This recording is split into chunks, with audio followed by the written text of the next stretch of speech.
Come on, guys.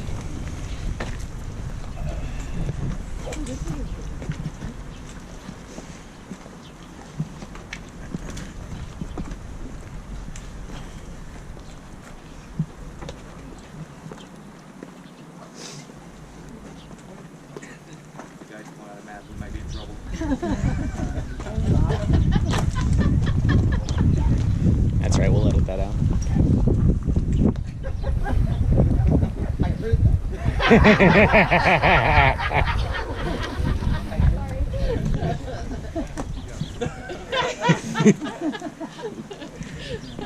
Got here a map of Jerusalem from the time of the Second Temple, especially from the time of Jesus. Okay? The black wall is Old City of Jerusalem today. This red line and the dotted line is the third wall. It was not existing yet. It's north of us. But we passed through by a northern section which is close to it. And then this is Temple Mount, and we are here. The Jaffa Gate, a little bit more here. And it says in this little rectangle, Herod's Palace. And we all know that is the Praetorium. Even the Romans said the Praetorium is in Herod's Palace, and the governors are sitting over here. They're not allowed to walk around in the city, pretty much like our president and the prime minister. They can't just walk outside of the White House or his home and have ice cream. He needs permission from his security, from the legionnaires and so on. He is a man in danger. And the wall where is the Jaffa Gate just took a turn to the east, coming down here like this and back here to the east. So this wall over there that you see was not existing. It was part of the gardens.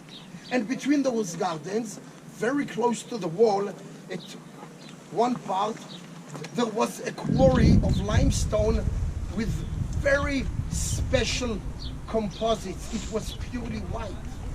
And Herod states in his documents that he takes that specific stone to build and renovate the Second Temple. And he uses it also in some parts of his palace. And up until today, the Holy Sepulchre sits on that quarry of limestone. And we know the Romans did all their crucifixions west of the wall, because everybody is coming out to the gardens. Everybody is going to the west, to Jaffa, to the port. Jaffa, part of Tel Aviv today. The mass of the people coming in and out of Jerusalem, traveling here. We're going to crucify everybody in the west, here, outside. Crucifixions are not on hills. That's only in Hollywood and very awful BBC documentations.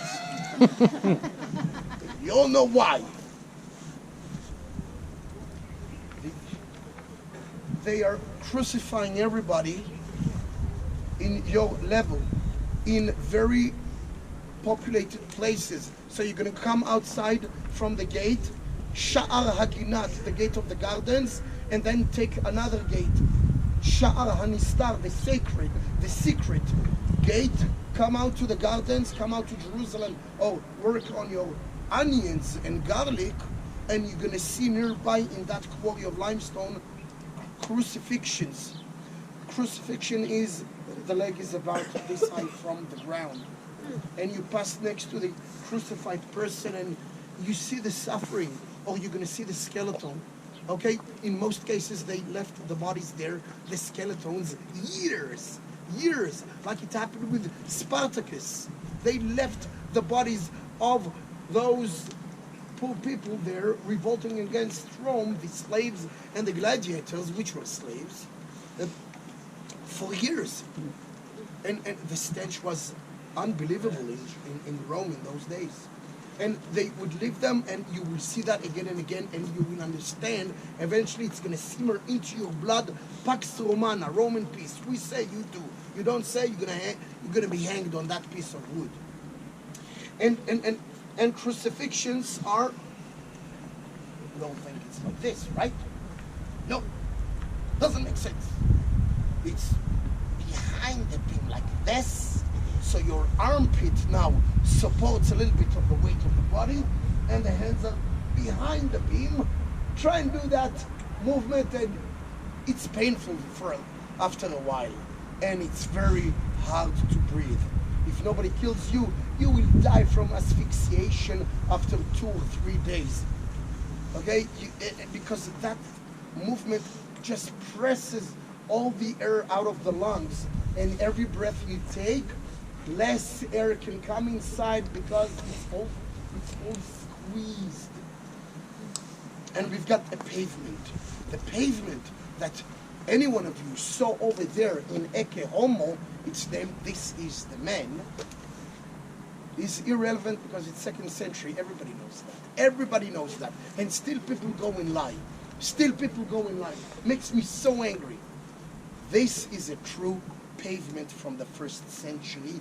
The style of King Herod's, just outside of his palace. So you can come from the gate.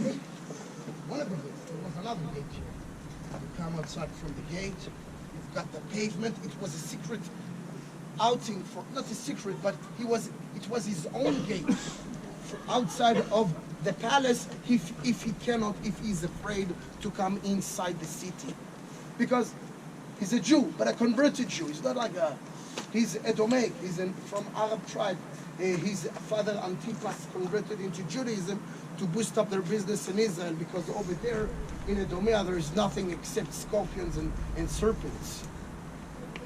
And here you can imagine Jesus is here, standing here, given the cross, and now he walks towards the place of crucifixion, north.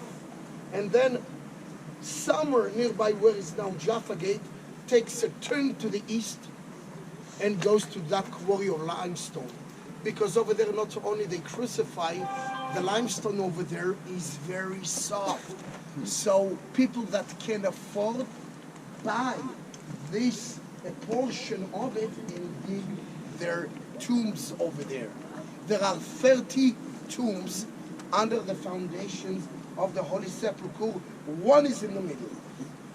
I will be a liar if I'm going to tell you that the one in the middle is Jesus. Maybe it is, maybe it's another one. Outside, somewhere in the circle.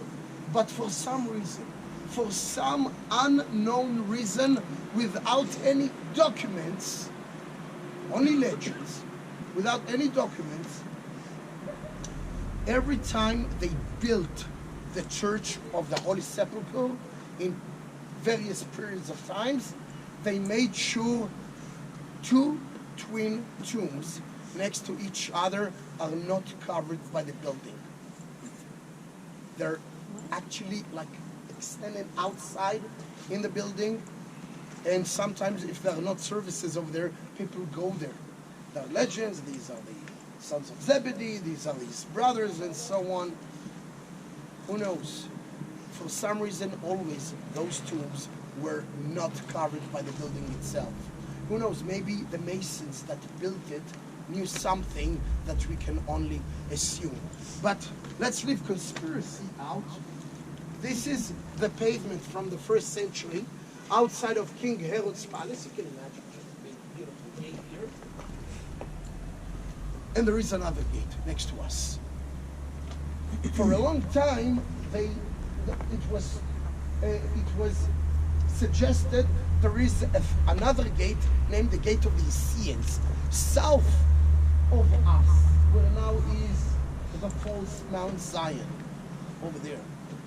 And it's irrelevant. It's 3rd century, beginning of 3rd century. It's probably Roman and then period of Byzantines, and it's irrelevant, but we do know that when Herod was the tyrant of the Galilee, came to him, one of the Essene cult named Menachem, and told him, "You're such a lousy person. I can see in the future you're going to be a king." And Herod told him, "I won't kill you for those words, because if I'm going to be a king, you're gonna be alive." And this is what happened. Herod became a king, and since then he adored and adopted the Essene cult to the point that he heard, because of the holy aspects, they don't do number 2 inside the city. They actually come out to the gardens to do number 2 as a fertilizer, bypass product, but also not to do it inside the city. So he gave them passage inside his palace and built for them a little gate, and few steps are still there. It's named House of the Dung, not to be confused with gate, the Dung Gate. House of the Dung, because they're coming out. If you're going to crucify a Jew, it doesn't matter if some people against, some people are for that guy. In Passover or any holiday inside the city, while there is a holiday, you're going to get a riot. If you've got a riot, you are not doing a good job as a governor, and you're going to go to Rome and answer some very deep, hard questions. Maybe you're going to lose your position. He's going to be outside. He's going to be crucified outside early in the morning, where most of the people are still busy, and it's the beginning of the holiday. They are about to go to the Temple Mount and so on, because the trumpet was loud to summoning everybody to the Temple Mount, and at the same time he's outside in the gardens. Only few people see that, and he's going to the place of crucifixion. And this is where it started.